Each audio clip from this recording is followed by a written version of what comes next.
Pasa a vosotros, hermanos. Quisiera, antes de que tomen su lugar, si son tan amables, acompáñenme a leer una porción de la Escritura. Quisiera que no olvidaran el texto que leyó Becky. ¿Sí se acuerdan cuál fue? Hebreos 7:22. Y yo quisiera que basáramos esta plática en ese verso y en el que vamos a leer ahorita, que es el Salmo 110. Salmo 110.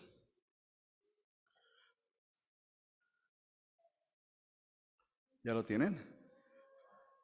Está hablando el rey David en este salmo. Vamos a leer únicamente el verso 4. Salmo 110, verso 4.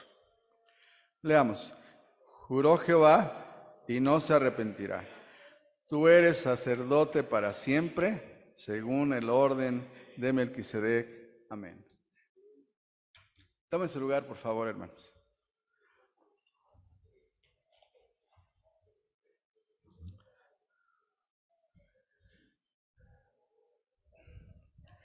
No sé por qué me tocó este tema, me parece un tema difícil.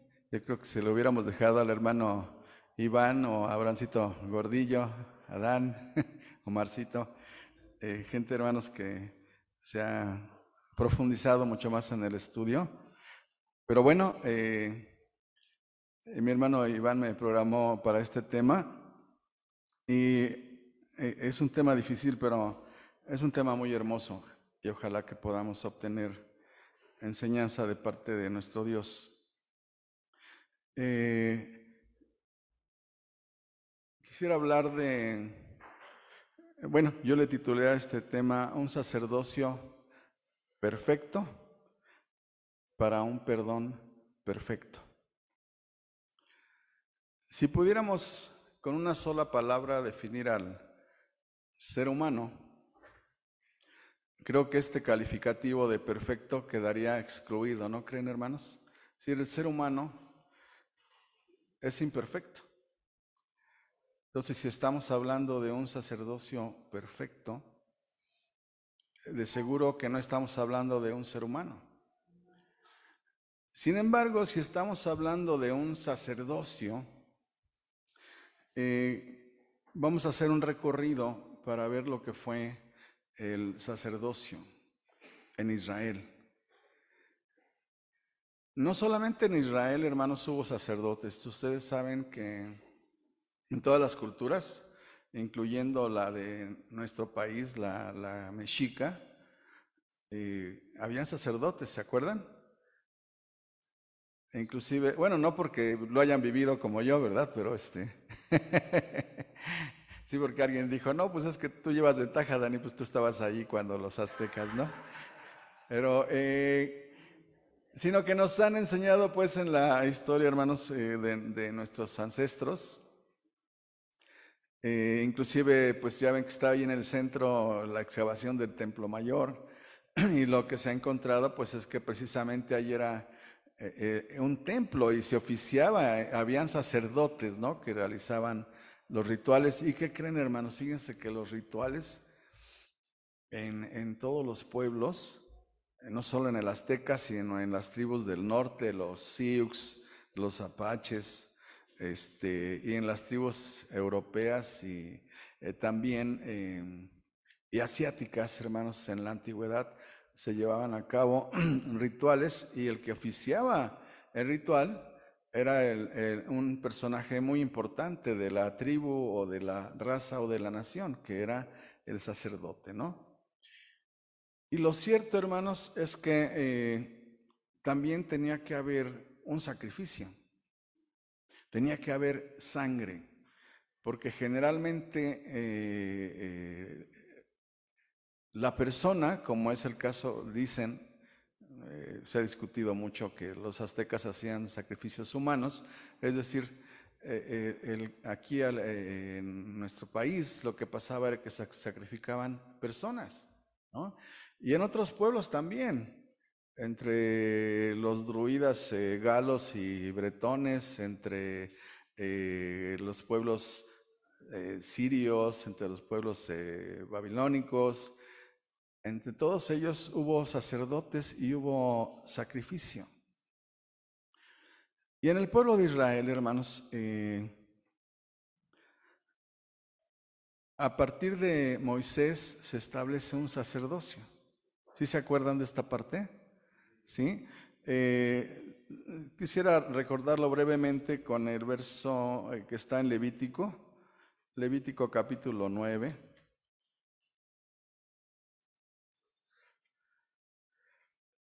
Levítico es un libro de la ley, pero sobre todo en cuanto a los sacrificios, hermanos. Realmente se describe con mucha precisión y con mucho detalle todos los sacrificios que el sacerdocio tendría que hacer. Y por eso es que lleva este título, ¿no? El título del libro de Levítico, es decir, el libro de la tribu de Leví, de los sacerdotes. Levítico capítulo 9.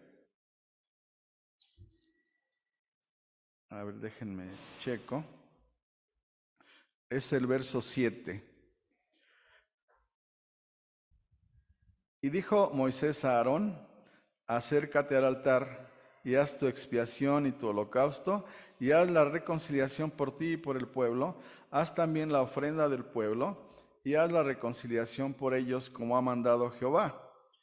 Entonces se acercó Aarón al altar y degolló el becerro de la expiación, que era ¿por quién, hermanos? ¿Por él? Fíjense que, no me quise ir más atrás porque son cosas que ustedes conocen. De las 12 tribus de Israel, una fue escogida para el sacerdocio, ¿se acuerdan? Que fue la tribu de Leví. Por eso decía que este libro se llama Levítico, porque es el libro de la adoración y de los sacrificios. Es el libro sacerdotal. ¿Y de qué tribu era Moisés, hermanos? ¿De Leví? Y el primer sacerdote instituido por orden de Dios, ¿quién fue, hermanos? Aarón, hermano de Moisés. Y se establece el sacerdocio y Dios les dice las reglas. Dios les dice cómo tendría que ser el sacerdocio y cuáles eran sus funciones.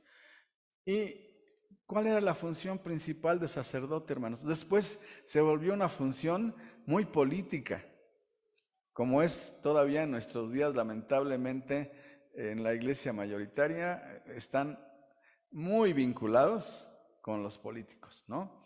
Y es por eso que el sacerdocio desde aquellos tiempos antiguos empezó a vincularse mucho con el poder, ¿no? Específicamente en el periodo de los reyes. Pero aquí en el Levítico estamos leyendo cuando por primera vez Dios le dice a Aarón, le dice: vas a ejecutar ahora la función principal del sacerdocio. ¿Cuál es esa función principal? ¿Perdón? Sí, unir al pueblo con Dios. Muy bien, Normita. ¿A través de qué? ¿Qué tenía que hacer el sacerdote? Un sacrificio.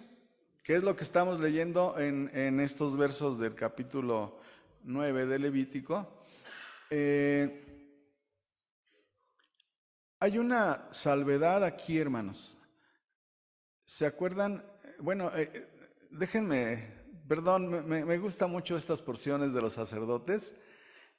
Me hubiera gustado estar ahí, hermanos. Ojalá que, bueno, además en el pueblo de Israel no habían sacrificios humanos, si no, no me hubiera gustado, ¿no?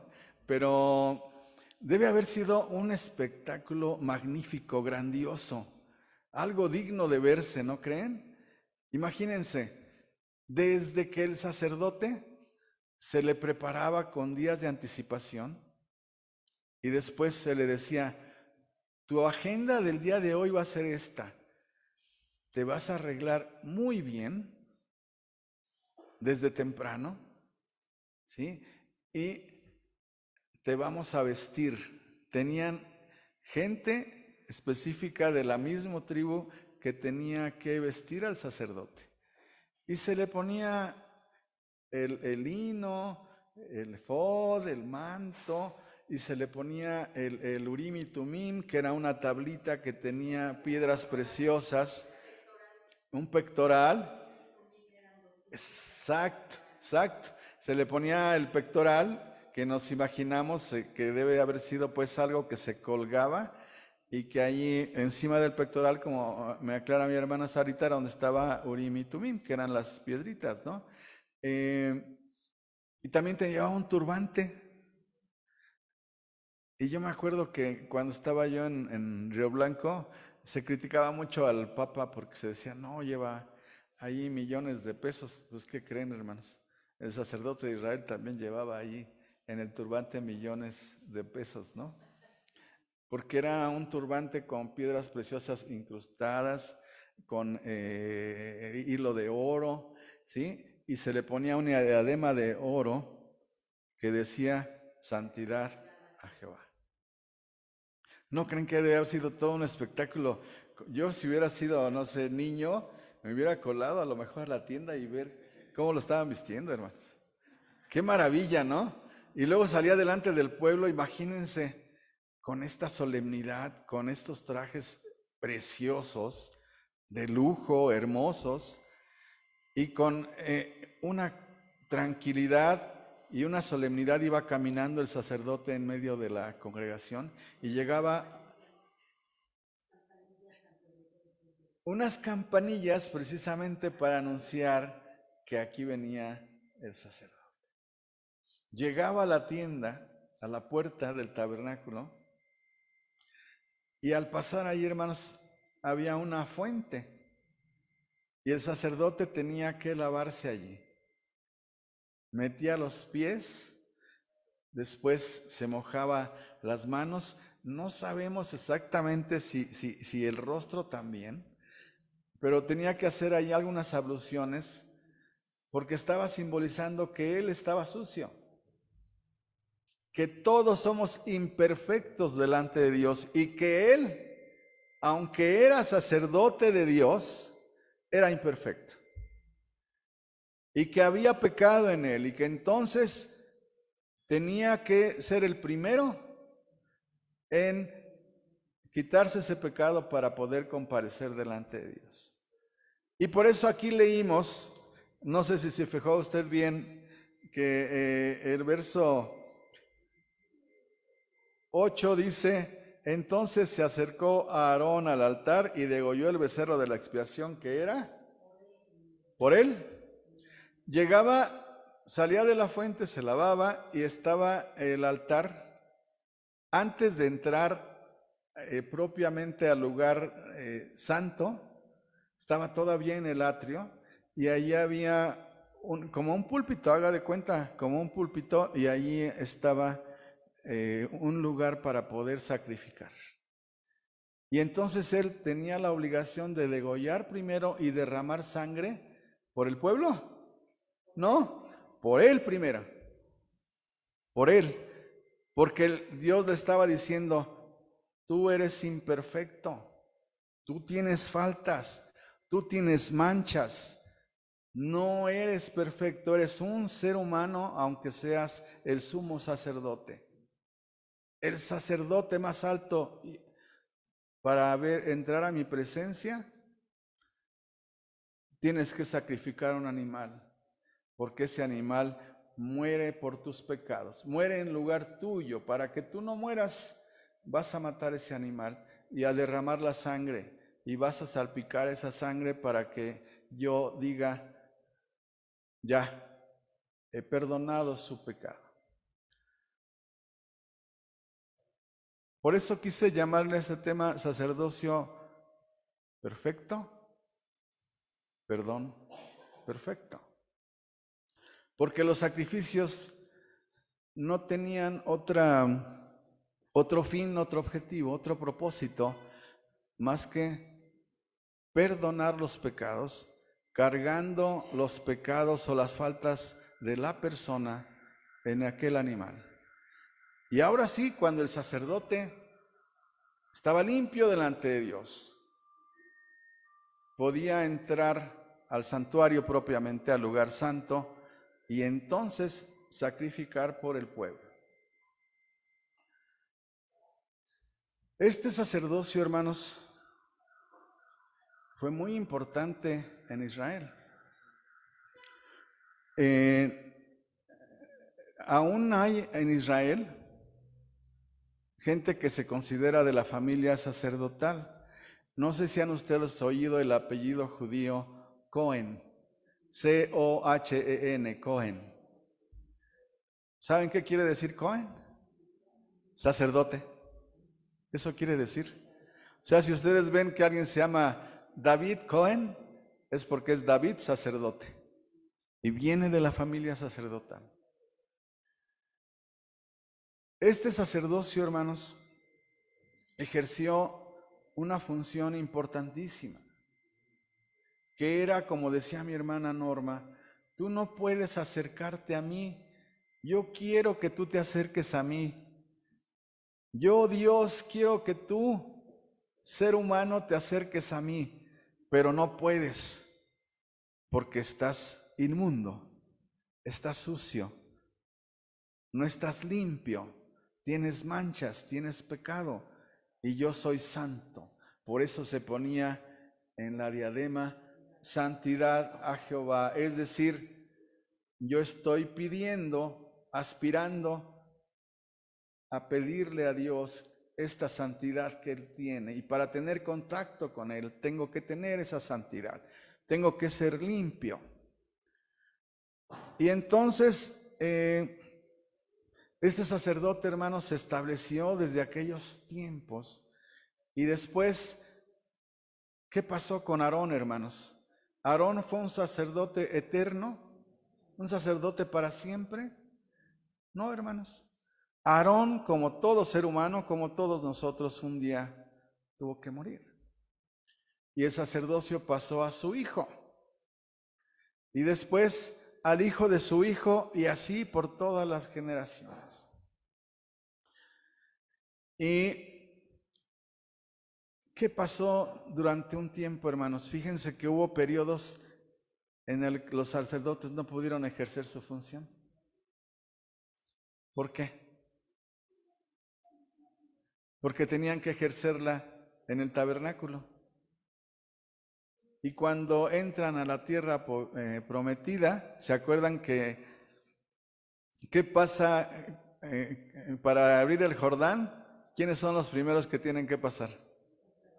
Los sacerdotes y los levitas van cargando el arca, es decir, van cargando la presencia de Dios y van cargando el tabernáculo. Y es lo primero que pasa a la tierra prometida.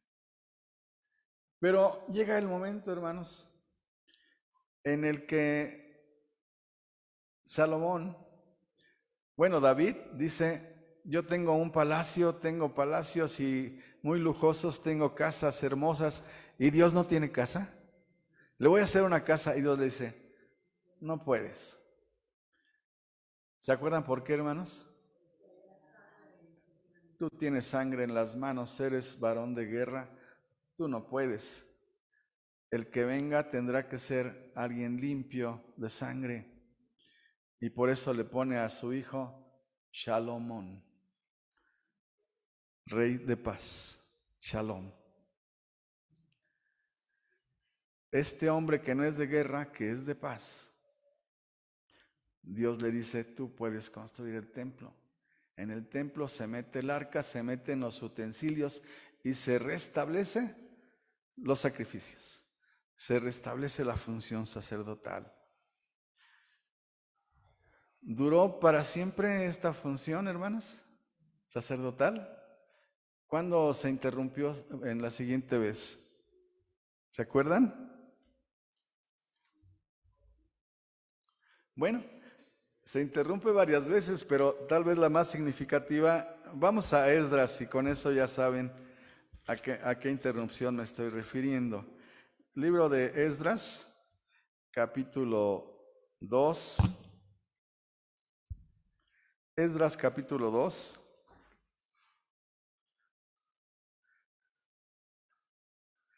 El verso 70, el último verso de este capítulo dice, y habitaron los sacerdotes, los levitas, los del pueblo, los cantores, los porteros y los sirvientes del templo en sus ciudades y todo Israel en sus ciudades. ¿Qué pasó con el templo de Salomón, hermanos?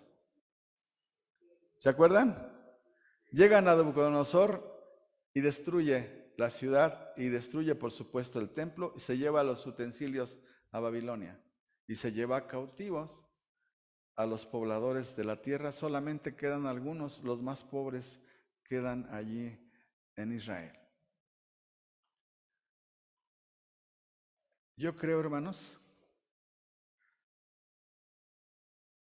hay autores que no estarían de acuerdo conmigo, pero yo creo que se interrumpe la función sacerdotal, hermanos. Habían sacerdotes, habían descendientes de Aarón, pero ya no había templo. ¿Cómo ibas a realizar el sacrificio? Si no hay templo, no hay altar para el sacrificio, no hay fuente para lavarte, ¿cómo voy a seguir ejerciendo mi función sacerdotal? Ya no se podía, hermanos. Y al menos durante 70 años, esa función sacerdotal se vio interrumpida de nuevo. Y si usted, hermanos, acuérdese que después viene una época terrible, después de los babilonios vienen los persas y luego vienen los griegos. Y se acuerdan lo que narra el libro de Daniel, ¿no? Que lleva un nombre muy precioso, ese libro. ¿Se acuerdan lo que narra, no? De que la profecía en Daniel, de que los griegos habría un cuerno pequeño que hablaría blasfemia contra los santos y que corrompería el templo, lo llenaría de inmundicia, porque Antíoco Epífanes, uno de los descendientes de los generales de Alejandro el Magno, que gobernaba esa parte del mundo, lo que hizo Antíoco Epífanes fue que se atrevió, dicen, que a meter una estatua de Zeus al templo de Dios. Y dicen otros que también dijo, con que ustedes no comen puerco y el puerco es inmundo, pues quieren hacer sacrificios, a ver, tráiganme a los Cohen, tráiganme a los sacerdotes, vamos a hacer unos sacrificios, pero de puercos. Y es cuando viene el levantamiento de los macabeos. Ya no soporta más el pueblo de Israel y viene la resistencia de guerra, pero hermanos, tampoco hubo función sacerdotal en ese tiempo. ¿Qué estoy tratando de decirles con todo esto, hermanos? Que no era un sacerdocio perfecto. En primer lugar, porque si hubiera sido perfecto no hubiera necesidad. No hubiera habido necesidad de que el sacerdote primero se lavara y luego hiciera un sacrificio por sí mismo. Entonces no era un sacerdocio perfecto, hermanos. Por más que los judíos a lo mejor traten de convencernos de que sí, no era perfecto. Segundo, lo perfecto debe ser permanente y eterno. Y ese sacerdocio se ve interrumpido constantemente. No sé, hermanos, les digo que mis hermanos más sabios a lo mejor me pueden ayudar.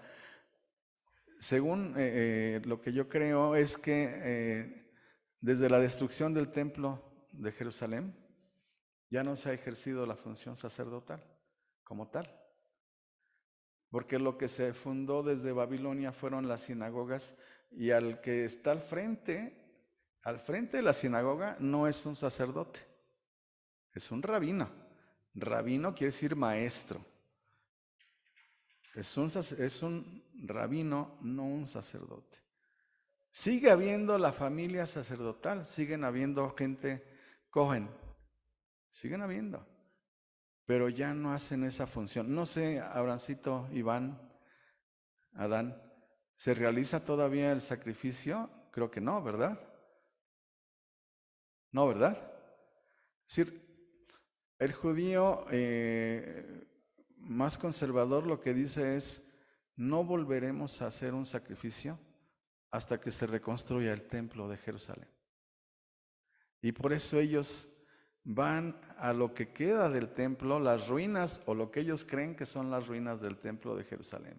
El muro que queda se le llama el muro de las lamentaciones, porque ahí los judíos de todo el mundo, de todas las partes de la tierra, cuando van a Jerusalén y se acercan al muro, lo que hacen es llorar. Por eso se le llama el muro de las lamentaciones, porque ellos lamentan que el lugar de adoración y de sacrificio, el templo, haya sido destruido, no exista más. De hecho, ellos dicen que la señal para que venga el Mesías es que se reconstruya el templo. Cuando sea posible reconstruir el templo, dicen que el Mesías se parará sobre el techo, sobre el domo del templo nuevo. Es decir, vendrá de nuevo el Mesías, porque ya tendrá un lugar en donde podrá ser adorado.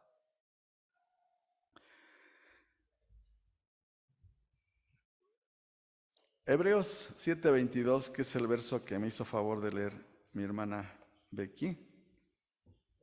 Hebreos 7:22.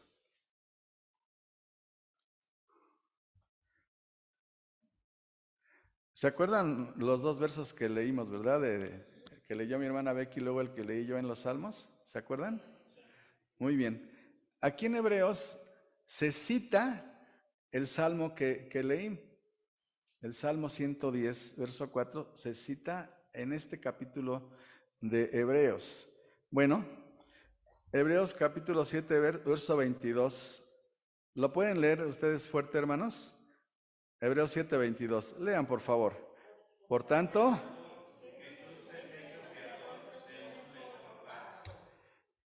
gracias, mis hermanos. Todo el capítulo 7 de Hebreos habla de lo que yo estoy intentando explicar.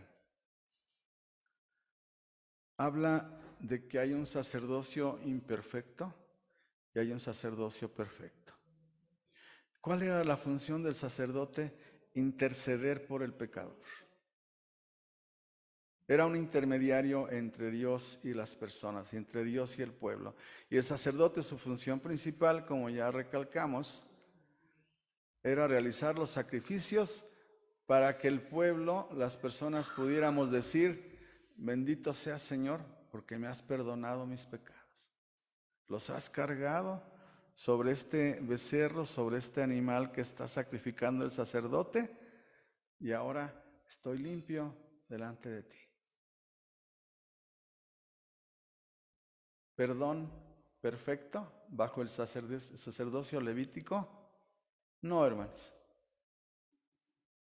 ¿Qué pasaba con las personas que llevaban a sacrificar su animalito? Volvían a cometer una falta delante de Dios. Y llegó a ser tan, perdón por el calificativo, llegaron a ser tan cínicos que decían: ve juntando tu dinero para comprar el animalito del año que viene. Ah, porque es lo que la ley dice. No, porque ya sé que voy a volver a pecar, que voy a tener faltas delante de Dios, sí, pero no importa.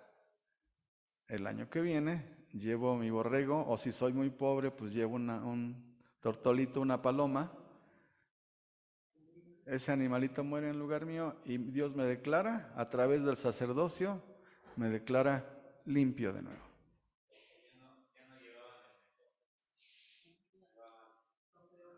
Exacto. Como me dice Marcito, ya habían llegado al colmo, hermanos, de que ya ni siquiera compraban algo que fuera bueno. Ya no solamente había cinismo, sino había ya indiferencia. Qué poco me importa lo que está pasando. Pero, pues yo quiero ser limpio delante de Dios, y si esa es la manera en que Dios me va a justificar y me va a limpiar, aquí está el animalito, aunque tenga un piecito chueco, no tenga un ojo, etcétera, ¿no? ¿Sacerdocio perfecto? No, hermanos. ¿Perdón perfecto? Lamentablemente no, hermanos. Como dice mi hermano Iván, todo aquello fue perdiendo valor. Y se necesitaba implantar un nuevo sacerdocio. Pero ¿qué creen, hermanos? no era nuevo. Miren, Génesis capítulo 14. ¿No era nuevo? Era más viejo que el sacerdocio levítico. Era más antiguo que el sacerdocio levítico. Génesis capítulo 14.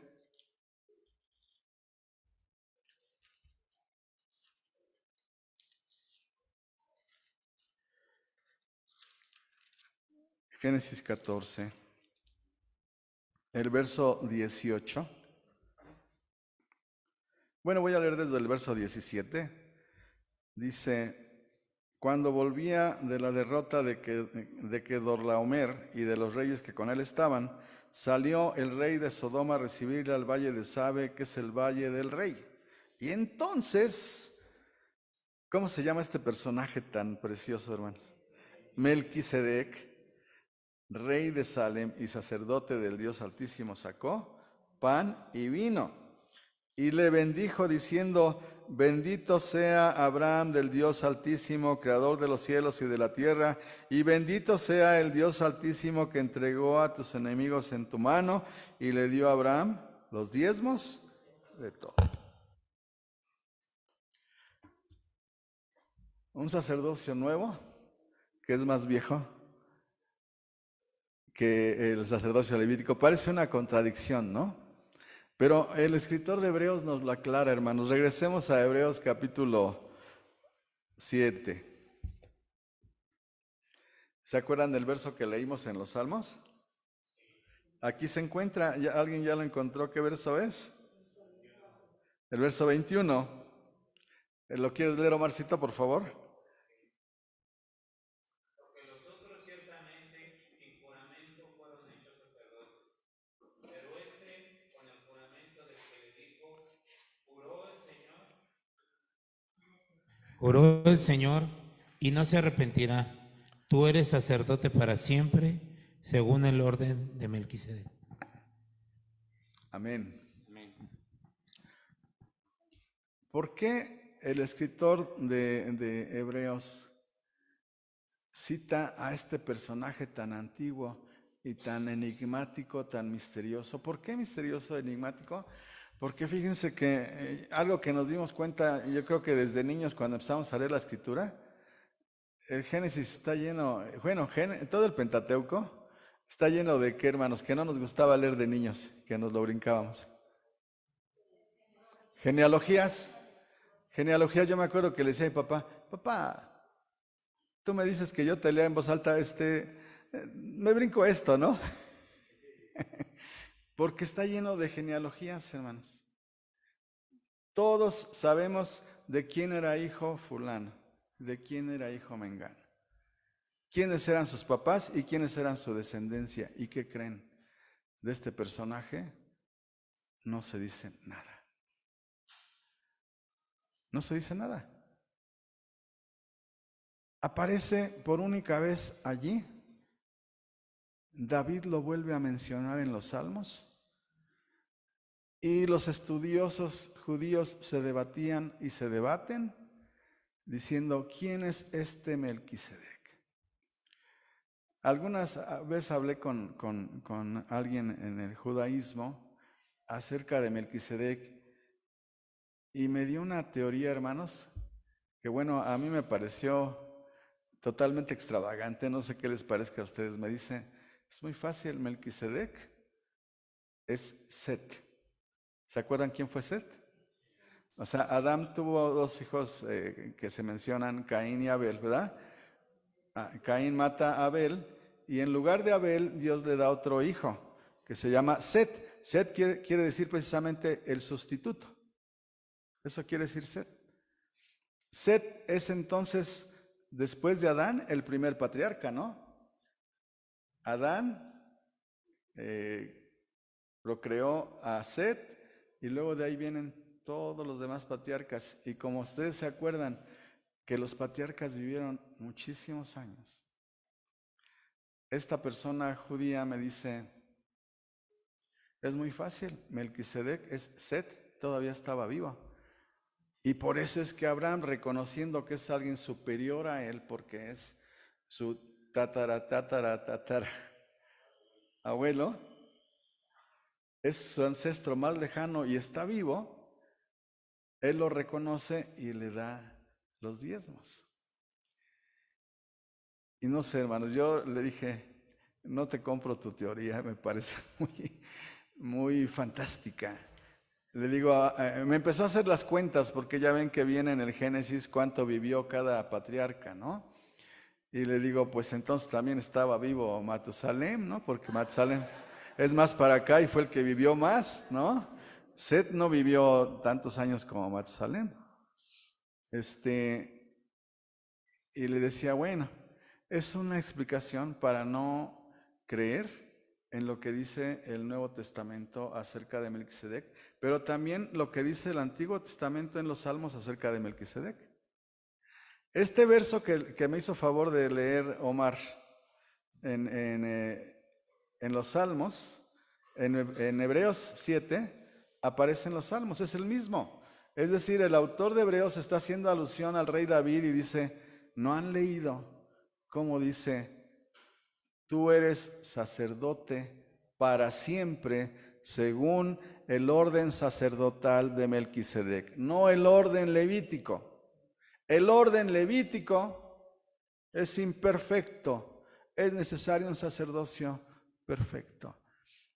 Y menciona sin padre ni madre, sin descendencia, que nadie sabe de dónde vino ni a dónde fue. Y a este personaje, Abraham lo reconoce como superior a él. ¿Por qué? Porque le da los diezmos, hermanos. Y los diezmos se le dan a alguien que uno reconoce como que es superior.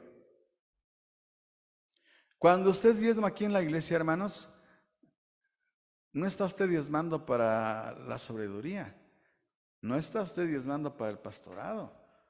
Usted dice, Dios mío, tú me diste, yo entrego para ti mi diezmo, porque tú eres superior a mí. Y Abraham reconoce esa superioridad en Melquisedec. Reconoce que es un sacerdote del Dios Altísimo. El Elión, que alguna vez nuestro hermano Abraham Gordillo nos explicó, el Elión es el Dios Altísimo. ¿Por qué usaban esta expresión los antiguos? Porque ellos creían que habían varios niveles de dioses. Habían dioses como de un tercer nivel, luego estaban los de segundo nivel, y por encima de todos había uno que gobernaba a todos.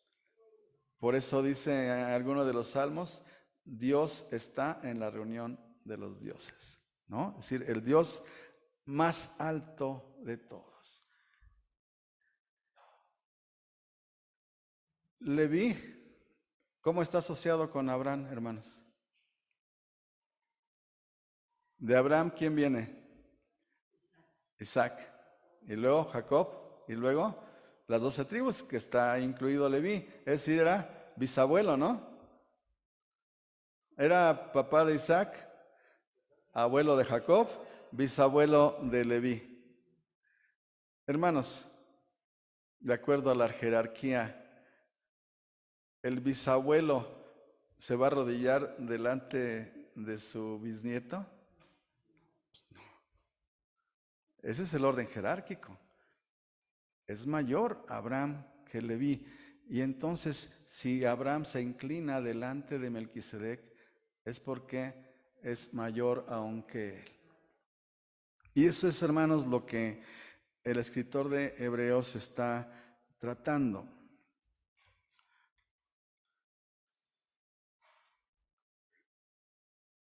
Ya casi voy a acabar, porque ya veo que ahora sí ya como que ya estaban muy atentos, pero de repente ya los veo cabecear.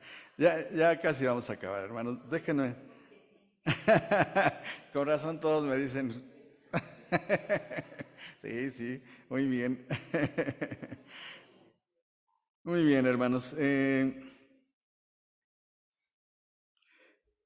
Dice el verso aquí en Hebreos 7. ¿De qué tribu debían venir los sacerdotes, hermanos? De Leví. Y vean el verso 14. Dice, porque manifiesto es que nuestro Señor vino ¿de qué tribu? Jesucristo. De la tribu de Judá, de la cual nada habló Moisés tocante al sacerdocio. El sacerdocio tendría que venir de la tribu de Leví. Jesús es de Judá. ¿Y por qué entonces el escritor de Hebreos lo está considerando como un sacerdote? Porque es sacerdote no según el orden de Leví, sino según el orden de Melquisedec. Vean lo que dice el verso 15. Y esto es aún más manifiesto, si a semejanza de Melquisedec se levanta un sacerdote distinto, no constituido conforme a la ley del mandamiento acerca de la descendencia. ¿Sí están leyendo conmigo? La ley del mandamiento de acuerdo a la descendencia, es decir, el sacerdote era hereditario, el sacerdocio, ¿no? ¿Por qué tendría que ser hereditario? Era hereditario porque morían, hermanos. Si no hubiera dicho, pues tú eres sacerdote para siempre, Aarón. Por la sencilla razón de que el ser humano es mortal. Y entonces usa aquí una expresión maravillosa, el escritor dice, no constituido conforme a la ley del mandamiento acerca de la descendencia, sino según el poder de una vida indestructible, de una vida que no tiene fin, de una vida inmortal, para que el sacerdocio entonces sea perfecto.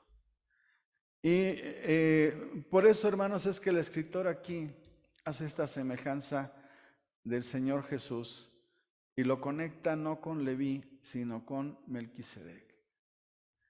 Y vean también este texto, bueno, ya no lo voy a leer porque ya se lo saben de memoria, ya lo leímos 3 veces. Tú eres sacerdote para siempre, según el orden de Melquisedec, ¿no? Sacerdote para siempre según el orden de Melquisedec. Yo le decía a mi amigo judío, no sé quién era Melquisedec, no lo sé. Muchos dicen que es el mismo Jesús, otros dicen que es Set. Yo creo, hermanos, que es una figura que el Espíritu Santo, el Espíritu de Dios, introduce en la Escritura para avisarnos que va a venir un sacerdote perfecto. Un sacerdote cuyo sacerdocio no se interrumpe jamás. Un sacerdote que es limpio, que no tiene necesidad de lavarse primero en la fuente y luego realizar un sacrificio por sí mismo. No, hermanos. Eso es de un sacerdote imperfecto como nosotros. Y tuvo nuestro Padre Celestial que enviar a su Hijo y decir, yo soy sacerdote según el orden de Melquisedec. Soy sacerdote para siempre. ¿Cuál es la función principal del sacerdote? Interceder por medio de un sacrificio para que Dios limpie al que está sucio. Y cuando nosotros nos acercamos a Jesús, lo que estamos haciendo es decirle, Señor, tú eres un sacerdote perfecto. Dame un perdón perfecto. Dame una limpieza perfecta. No una limpieza de momento. No una limpieza porque me dure un año. No, Señor, tú no puedes volver a subirte a la cruz y ser clavado de nuevo. Porque, amados hermanos, a veces es lo que algunos de nosotros pretendemos hacer con Jesús. Y volvemos imperfecto un sacerdocio perfecto. Volvemos imperfecto un perdón perfecto. Señor, tú ya perdonaste mi pecado. Y a veces decimos, ¿cómo quisiera que volvieras a subir a la cruz para que vuelvas a morir por mi pecado? Porque sigo pecando delante de ti. No estoy limpio, Señor. Y a veces, hermanos, sentimos que eso impide que nos acerquemos a Dios. Decimos, Señor, es que, ¿cómo puedo yo acercarme a ti si no estoy limpio? Vea la respuesta en lo que hizo esta mujer en Lucas.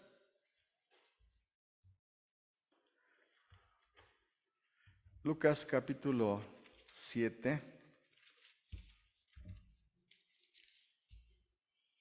Es una narración muy conocida, hermanos, de ustedes. Voy a leer nada más los versos 36 al 38, porque usted mismo me puede contar toda la historia que está sucediendo aquí. Lucas capítulo 7, versos 36 al 38, dice: uno de los fariseos rogó a Jesús que comiese con él. Y habiendo entrado en casa del fariseo, se sentó a la mesa. Y entonces una mujer de la ciudad, que era pecadora, al saber que Jesús estaba a la mesa en casa del fariseo, trajo un frasco de alabastro con perfume, y estando detrás de él a sus pies llorando, comenzó a regar con lágrimas sus pies y los enjugaba con sus cabellos y besaba sus pies y los ungía con el perfume. ¿Qué hacer, hermanos? Si en algún momento decimos, Señor, yo ya acepté a tu Hijo Jesucristo, yo he caminado detrás de Él, pero tal vez a la distancia. Sin embargo, en algún momento sentí que este gran sacerdote, este sacerdote perfecto, intercedía por mí. ¿Qué hacer, hermanos? Lo que hizo esta mujer.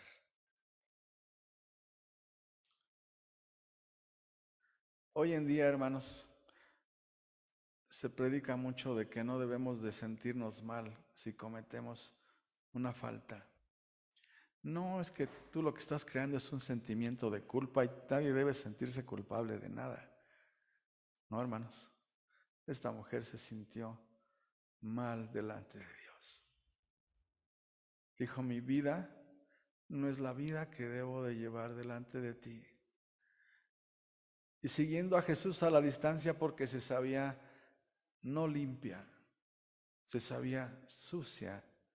Siguiéndola a la distancia, lo vio entrar a una casa de un hombre rico y además de un maestro de la ley.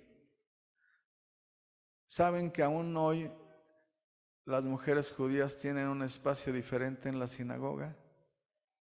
Pues en los tiempos de Jesús, hermanos, era un pecado gravísimo acercarse a un rabí. Tocarlo era casi para golpearla, darle de latigazos y meterla en prisión, porque era inmunda. Esta mujer se arma de valor, hermanos, porque cuando uno tiene necesidad, cuando uno tiene necesidad de Dios, uno se arma de valor. Y uno dice, a ver, ¿cómo le hago? Pero me voy a acercar a Jesús. Aquella mujer entra sabiendo que la van a tratar de agarrar, van a tratar de jalar las vestiduras, van a tratar de empujarla o de golpearla para sacarla de allí. Pero aquella mujer entra y se aferra a los pies de Jesús. Y de entre sus vestiduras saca un frasco de perfume y comienza a llorar. ¿Por qué llora esta mujer? Porque reconoce cómo es su vida delante de Dios. Dice, Señor, aquí están mis lágrimas. Y dice, no puedo ni con mis vestiduras tocarte, voy a secarte con mis cabellos. Comienza a secar los pies de Jesús. Aquella mujer reconoce a Jesús como un sacerdote perfecto, el único que puede limpiarme, el único que puede perdonar mis pecados, el único que puede enderezar mi vida. y hacerme limpio de nuevo, es este hombre que está aquí. Se aferra a él. Y Jesús le reprueba a aquella persona lo que haya hecho, le dice: ¿cómo te atreves a tocarme si estás sucia? ¿Sí, hermanos? No. La gente que estaba alrededor, hermanos, en el verso 44, Jesús, vuelto a la mujer, volteando hacia la mujer, le dice a Simón: ¿ves esta mujer? Entré en tu casa y no me diste agua para mis pies, mas esta ha regado mis pies con lágrimas y los ha enjugado con sus cabellos. No me diste beso, mas esta, desde que entré, no ha cesado de besar mis pies. No ungiste mi cabeza con aceite, mas esta ha ungido con perfume mis pies, por lo cual te digo que sus muchos pecados les son perdonados, porque amo mucho. Mas aquel a quien se le perdona poco, poco ama. Cuando nos acercamos a Jesús, hermanos, a lo mejor alguno de nosotros pudiera decirle: Señor, yo he cometido una pequeña falta, yo creo que no va a haber problema que me perdones. Al que poco se le perdona, poco ama, hermanos. Pero cuando le decimos: Señor, yo no soy digno de acercarme a ti, pero tú eres el sumo sacerdote según el orden de Melquisedec, sacerdote eterno, sacerdote perfecto, cuyo perdón es perfecto, perdóname. El Señor se voltea y nos dice como aquella mujer: tus pecados te son perdonados. Y ese perdón dura por unos instantes, hermanos, por un día, por una semana, por un año. No, es un perdón perfecto. Y el perdón perfecto quiere decir un perdón para siempre. Quiero terminar, ayúdenme a leer todos juntos el verso 22 y con esto terminamos, amados hermanos, del capítulo 7 de Hebreos. Vamos a leer el verso 21 y el verso 22. ¿Ya lo tienen? ¿Lo leemos todos juntos? Verso 21 y 22 de Hebreos 7. Leamos. Porque los otros ciertamente sin juramento fueron hechos sacerdotes, pero este con el juramento del que le dijo: juró el Señor y no se arrepentirá. Tú eres sacerdote para siempre según el orden de Melquisedec. Por tanto, Jesús es hecho fiador de un mejor pacto. Jesús es nuestro fiador, hermanos. Jesús es el que paga por nosotros. Es nuestro sacerdote perfecto. Así que sintámonos perdonados de una manera perfecta y para siempre. Que el Señor les bendiga, hermanos.